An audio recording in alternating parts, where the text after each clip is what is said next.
So, you have always wanted to make Dino Synth. Following these few easy steps, you can.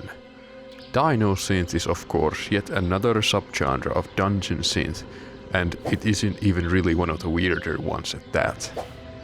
Some of my favorite Dino Synth projects are Diplodocus, Archosaurus, Sea Cloud, and Westreptospondylus.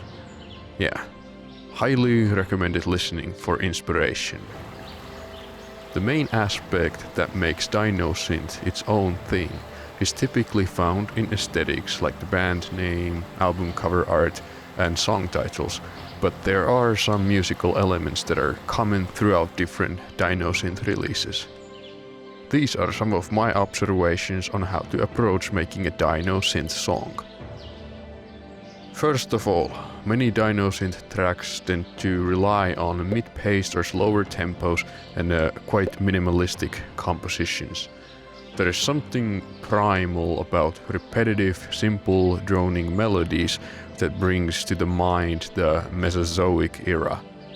Minor keys work well, as Dino Synth tends to have a somewhat somber feel to it, most likely because you're trying to capture the sound of a bygone era of creatures that no longer exist. Let's pick a string section sound from Erang's Dungeon Synth Free Samples pack, which I highly recommend everyone go download. This one sounds quite nice. Then I'll make a slow 4-chord pattern with it. I picked the chords E minor, B minor, A sus4 and G major. To keep the track extra primitive, I'll just have these same chords repeat throughout the whole song.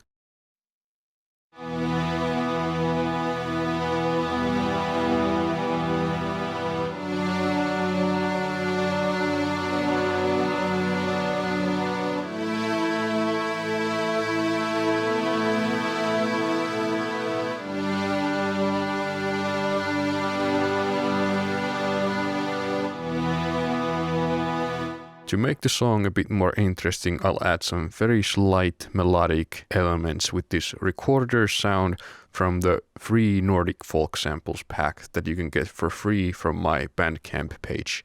Links in the description. I'll just drown the recorder in reverb. I really just want the melody to be more of a background thing in this track.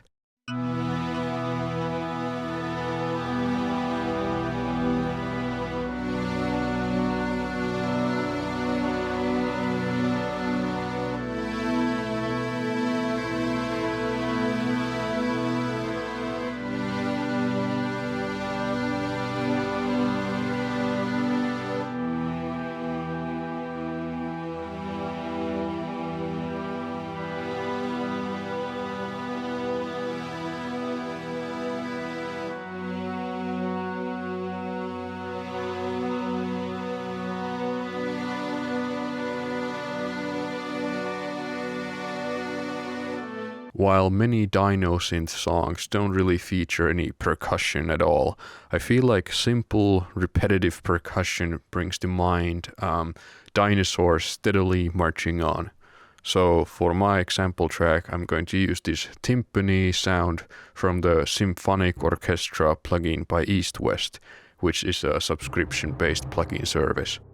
I'll keep it extremely simple, just one timpani hit on the first beat of each bar.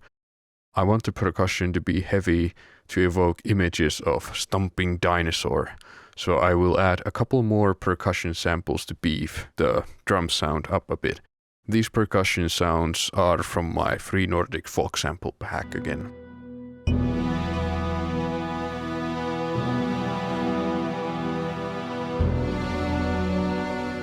I'll also add these staccato violin string sounds that act as an additional percussive but also a melodic instrument. This sound is also from the Symphonic Orchestra plugin by EastWest. Just kind of looking at what notes the chords are playing and just adding random notes here and there.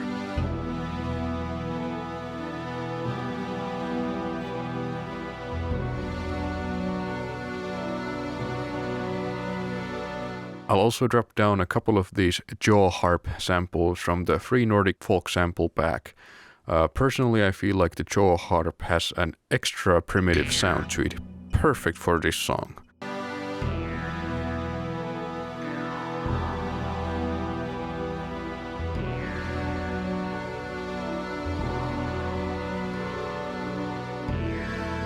So the song is very simplistic, but in this case, simple is what we were going for.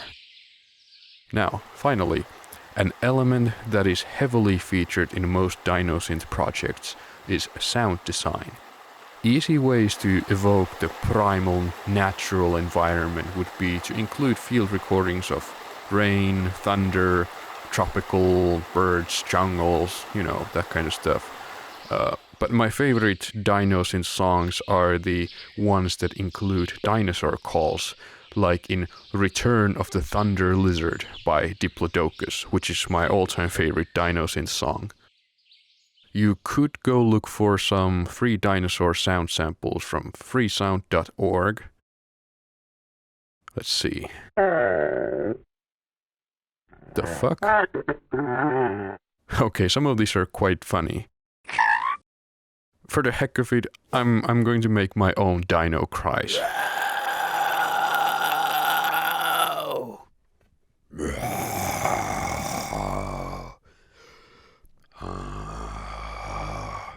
That's my Tyrannosaurus Rex impression.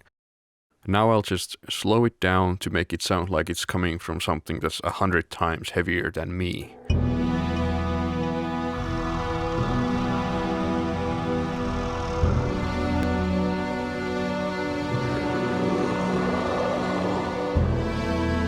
I'll also add field recordings of rain and thunder.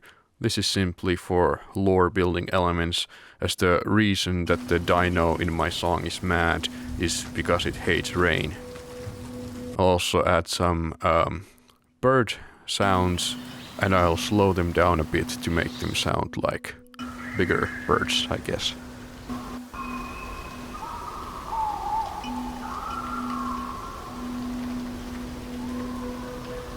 Lastly, I'll add a layer of noise underneath the song to give it a bit of a lo-fi feel.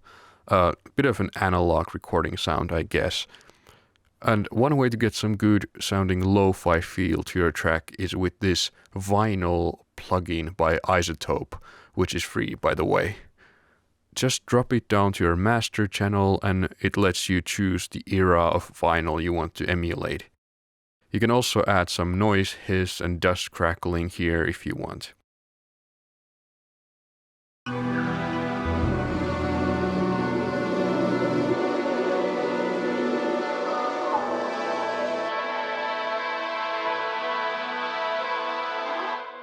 Also, there's this lo-fi button that is not for the faint of heart.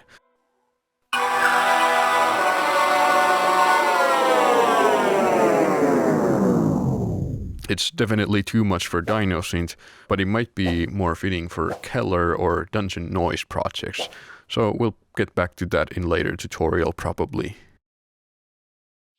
Anyway, I think we're about done.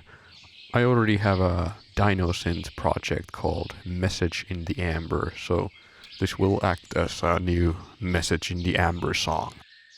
Let's see how it turned out.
And that's how easy it can be to make Dino Synth. Do you have a Dino Synth or any other Dungeon Synth project of your own? Drop the artist and album name in the comments and let's all go support independent music. Until next time.